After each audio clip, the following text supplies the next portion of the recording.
অবশেষে নয়াদিল্লির প্রতি পররাষ্ট্র মন্ত্রণালয়ের একটি বক্তব্য এসেছে। পররাষ্ট্র উপদেষ্টা তৌহিদ হোসেন বলেছেন, নয়াদিল্লিকে সিদ্ধান্ত নিতে হবে ঢাকার সঙ্গে কেমন সম্পর্ক চায় তারা।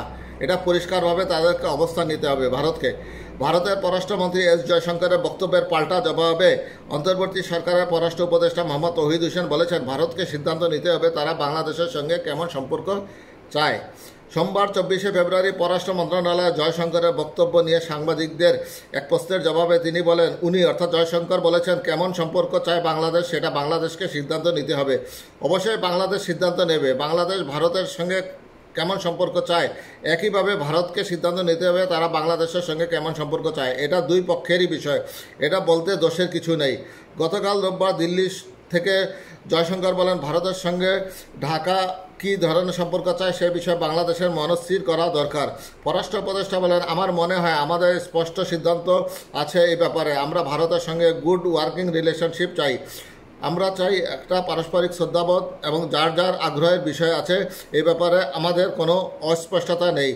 উপদেষ্টা বলেন, তবে উনি অর্থাৎ জয়শঙ্কর কিছু বলেছেন, বাংলাদেশের বিভিন্ন জন বিভিন্ন আপত্তিকর কথা বলছে সরকারের ভিতর থেকে। আমি এটা নিয়ে ন্যায় অন্যায় উচিত অনুচিত বিচার করতে চাই না, কিন্তু আমার কথা হলো এরকম কথা আমাদের এখান থেকে বলেছে, ওনাদের ওখান থেকেও বিভিন্ন গণমাধ্যম থেকে শুরু করে সরকারি পর্যায়ের লোকরাও বলেছে।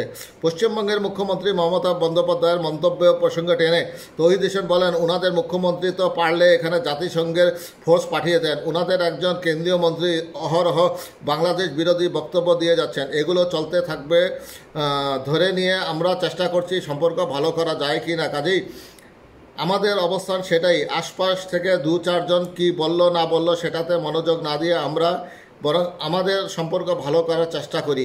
ভারতে অবস্থানরত শেখ হাসিনার বক্তব্য ঢাকা দিল্লির সম্পর্কের জন্য ক্ষতিকারক বলেও উল্লেখ করেন উপদেষ্টা।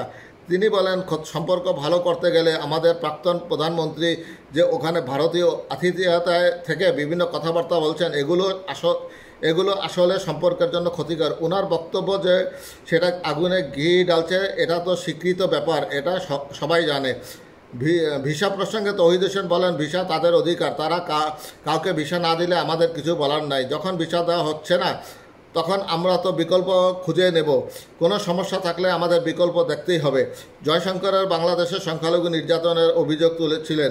এই বিষয়ে উপদেষ্টা বলেন, সংখ্যালঘু সম্পর্কে উনি আবার বলেছেন, এই অভিযোগ প্রধানত ভারতীয় মিডিয়ার যে বিবৃতি তথ্য প্রবাহ সৃষ্টি করেছে তার ভিত্তিতে এগুলো বিভিন্নজন বিভিন্ন জায়গায় বলে বেড়াচ্ছে। বাংলাদেশের সংখ্যালঘু ভারতের বিষয় হতে পারে না। বাংলাদেশের সংখ্যালঘু বাংলাদেশের বিষয়, ভারতের সংখ্যালঘুর বিষয়টি আবার তাদের বিষয়।